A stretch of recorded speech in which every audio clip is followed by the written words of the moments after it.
Alors cette semaine, les médias ont révélé l'existence d'un groupe Facebook de 9 députés RN qui diffusent du contenu raciste, islamophobe et homophobe. Bah le mot le plus étonnant dans cette info, c'est le mot révélé.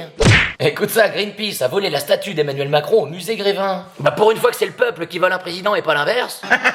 En fait, Greenpeace, ils ont fait ça pour dénoncer le maintien des liens commerciaux entre la France et la Russie. Mais dis donc, Jamy, je croyais qu'on avait arrêté d'acheter de l'uranium à la Russie. Et non, Fred, Macron a prétendu avoir arrêté les échanges avec la Russie parce qu'ils font la guerre à l'Ukraine. Mais en réalité, la Russie vend de l'uranium au Kazakhstan. Et après, la France le rachète au Kazakhstan. Tu comprends, Fred? Ah ouais, en fait, l'uranium, il fait juste une escale. Exactement, Fred. C'est un procédé géopolitico-diplomatico-économique qu'on appelle l'hypocrisie. En fait, ils nous ont fait croire qu'on pouvait avoir une indépendance énergétique grâce aux centrales nucléaires. Mais la vérité, c'est que pour faire tourner les centrales, il faut de l'uranium. Et l'uranium, on n'en a pas. C'est comme si on te disait on a mis une télé dans chaque pièce, mais les télécommandes, elles sont chez le voisin.